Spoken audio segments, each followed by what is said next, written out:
Whether you're a 100% container gardener, or you've already put your summer garden to bed, or you're like me and you just like to be able to have fresh food at your fingertips, this Greenstalk Vertical Garden Planter is perfect to be able to grow lots of different vegetables, even fruits and herbs any time of year. But in particular, I am excited about using it for my fall garden. Come with me as I show you exactly which plants I chose for my fall garden in this Greenstalk Vertical Garden Planter and how I assembled it. It was super easy, and there's so many features about this I think you are going to love.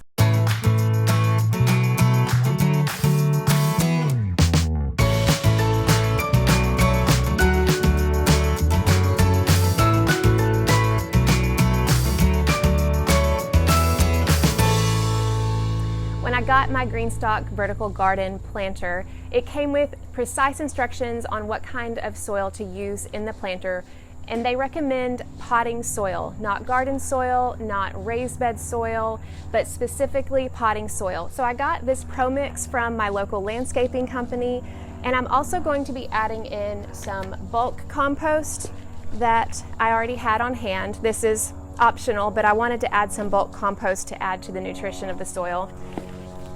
Greenstalk Gardens also sends a sample pack of worm castings, which this would be good for one tier. You can also purchase more from them. Worm castings also helps in the nutrition of the soil. And then I'm also going to be adding some plant tone as well for extra nutrition. So you can put all of this into your planter, or you don't have to. You could just use the potting mix as it is. But if you are going to be using a mix, it is helpful to mix it ahead of time before you put it in your planter, so that's what I'm going to be doing now.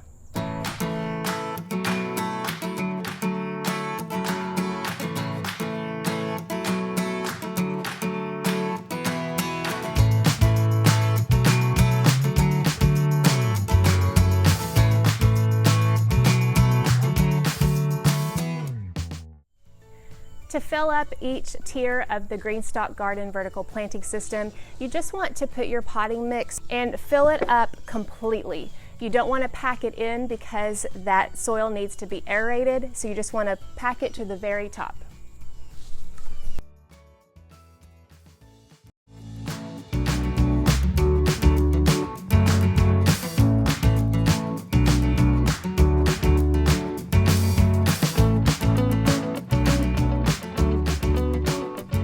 For the bottom tier, I chose to include herbs, and most of these herbs are either perennial herbs, which means they will last year after year, or they are biennial herbs, which means that they will last at least one season before going to seed.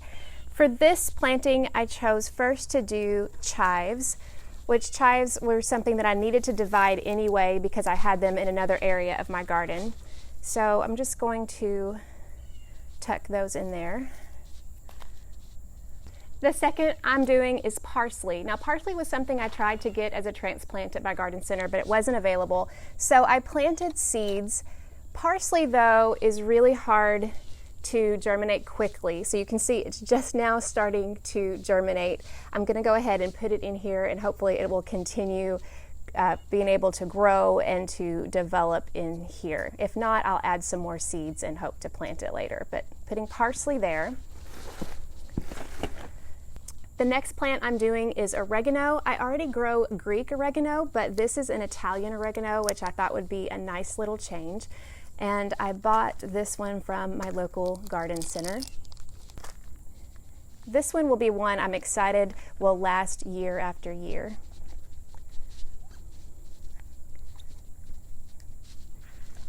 Next, I'm planting dill. Now, dill is an annual, so it's not going to last for a long time, but I love dill, so I just wanted to include it. I planted it from seed inside, and I'm going to put a couple of those in there.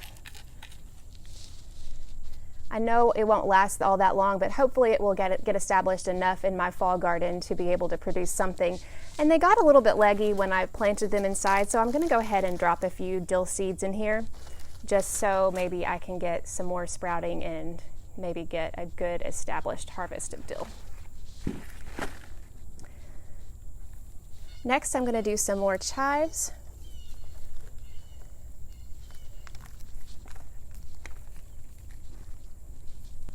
And then finally, I'm going to do another parsley.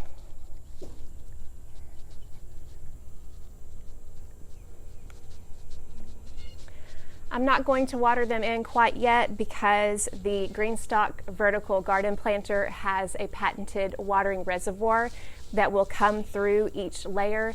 But for now, this is how I've decided to plant my first tier of my vertical garden system.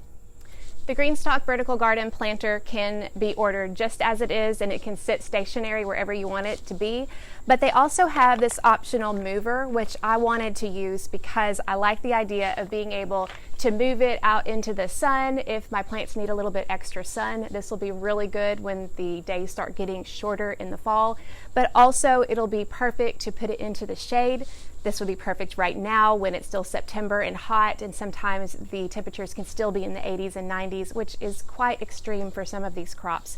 So that's why I wanted to use this mover. I can also put it in different places on my patio just to make it a little bit more convenient to use wherever I want to use it. So the first thing I'm going to do here is to put it on the mover and line it up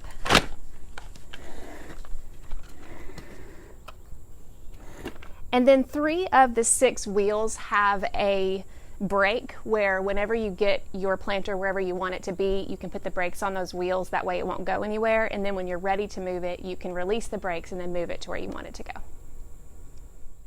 For the second tier, I am filling this with celery. This is white Chinese celery. I planted it for the first time this spring and it did amazing. I'm trying it now for a fall planting. I'm super excited about it.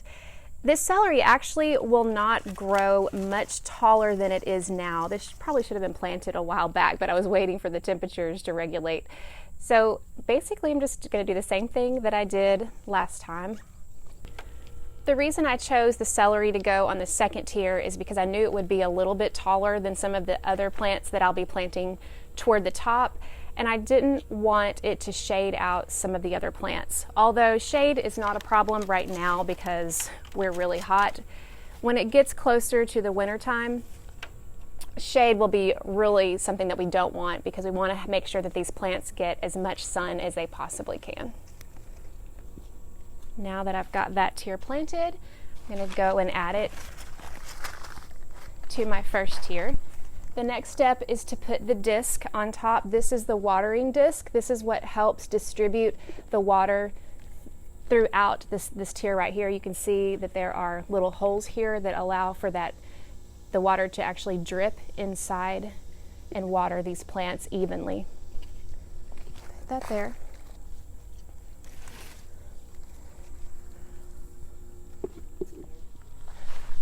Two levels done. For my third tier, I'm choosing arugula and cilantro. I like to eat arugula year-round, and while it is super easy to sow from seed, I went ahead and started some seeds indoors so I could go ahead and plant the transplants. And then I got the transplants of the cilantro at the garden center.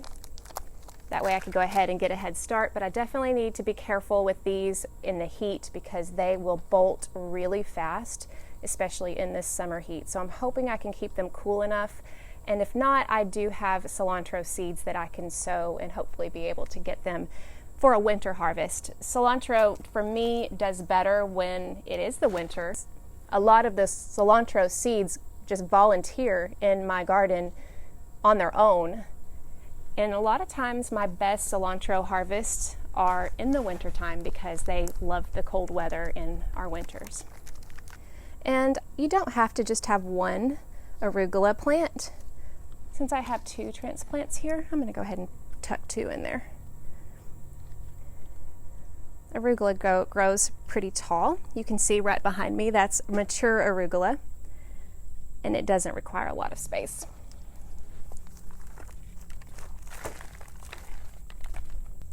I've got those tucked in, and I'm going to put them on top of the celery. 3 tiers down, 2 to go. For my fourth tier, I'm planting mustard greens and spinach. These are 2 crops that will grow year-round for me in my regular garden, and I'm hoping that they will grow year-round in this container garden as well. I started these mustard green seeds indoors just so I would be able to plant these transplants, but mustard greens are very, very easy to grow directly from seed. They're very cold hardy, so in most places this is not too late for you to go ahead and plant and grow mustard greens. And you could probably get a couple of plants in each of these. If I have enough, I may squeeze in a little bit of extra. Maybe one more here.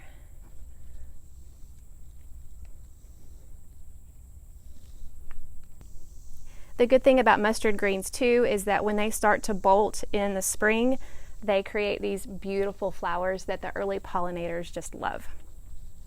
The next thing that I'm planting is spinach. Spinach is a little bit trickier in my climate because it does not like the heat. I went ahead and started them indoors, but even some of my indoor plantings have started to bolt this early because I was hardening them off outside. And you can see some of these right here. That one's already started to bolt. It's too tall and it's not going to produce a good spinach plant for me. So I'm going to try to choose these smaller ones that haven't shown any signs of bolting to this planting. But the good news is that spinach will grow all winter for me, and it would not be hard for me to plant extra seeds, and I may go ahead and do that alongside these transplants just to be able to make sure I have a good spinach harvest.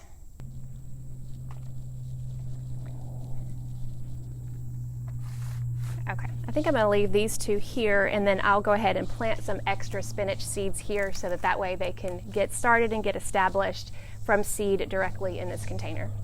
4 tiers done, 1 to go. For my final tier, I'm going to do a collection of lettuce. We love to have lettuce in the fall and winter, and it's relatively cold hardy in my garden. Some lettuces overwinter entirely, some don't, so we'll see how these do in this planter. I have a combination of green lettuces and red lettuces. My goal is to have a little bit of a patchwork of green and red to make the top of this planter just gorgeous. So first I'm going to start out with my favorite lettuce. This is one of my favorites. It is Cosmo.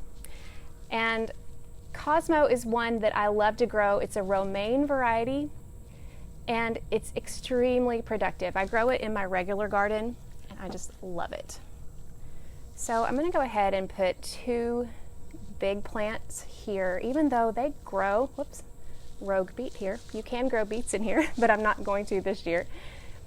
They grow pretty big. I don't know that this container actually will allow for 2, but the good news is with lettuce, you can trim them when they're young. So I probably won't let it get to be full maturity. I'll probably just trim it when it's young and eat it the way it is. The next one I'm going to grow is a red lettuce that's called red romaine. This one is a regular romaine lettuce. It's just got that red tint.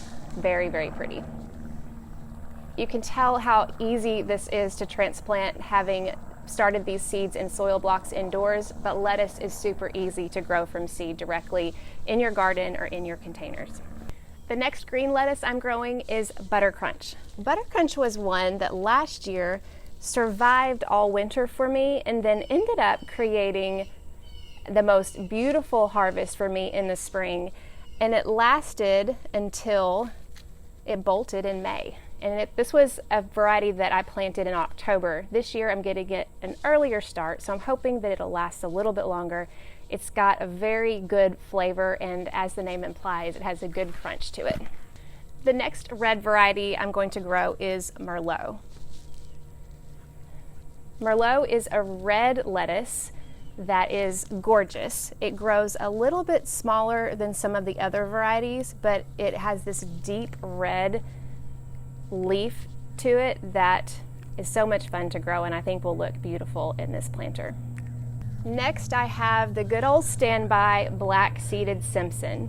Black-seeded Simpson is one that a lot of people can grow. It's a very easy variety to grow. And it's one, just like the other ones, that you can harvest at any time when it's young. You can see I have a lot of plants going in here. That's just because it germinated so well. And I'll probably just snip these leaves off when they're young and to eat as salads the way they are. And I'm going to finish off this planter with another set of red romaine. I had actually planted a different red variety, but they didn't germinate. I saw that the seeds were 2 years old, so that's probably why. So I'm going to go ahead and put this red romaine in here. Now, the final step in the Greenstalk Garden Vertical Planting system is to add the water reservoir. Unlike other systems, this is a patented system that allows the water to flow evenly, whether you're talking about the top tier or the bottom tier. I mentioned earlier that I chose to have the mover to go along with my Greenstalk garden. That way I can move it where I want it to go. And one thing that it came with was a drainage valve. So you can affix this to the bottom of the mover. That way you can direct which way the water flows once it fills up. There's also a cap here.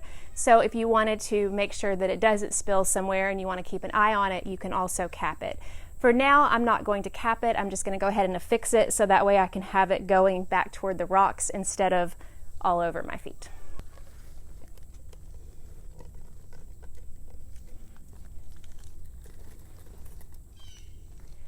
With the Greenstalk Garden Vertical Planting system, you don't have to water in your plants as you plant them, but if you are planting seeds, you do need to water the seeds with a slight mist, that way that the seeds on top can be moist. But if you're growing a plant that you've already gotten established and it has a longer root system, this should be plenty. So I'm just going to take my water hose and just start filling the top reservoir, and it will start flowing down to the bottom to be able to water each of the plants evenly. You can get a 3-tier, a 4-tier, or a 5-tier garden system. So I have the 5-tier, so I'm going to water it all the way up to the 5th line. I'll be very interested in seeing how often I have to water. I suspect that during the fall I probably won't have to water as much, and the rainfall will also help. For a spring planting, I can imagine you probably need to water pretty frequently. The way you know that you need to water is you can feel the soil, and if it's moist you don't need to water, but if it starts drying out then you need to go ahead and fill the reservoir. As you can see, this was super easy to be able to put together, and you can get a lot of plants for such a small space. I can't wait to see how it ends up working for my fall and winter garden, and if you're interested in your own Greenstalk Vertical Garden Planter, be sure to use my coupon code below to get $10 off.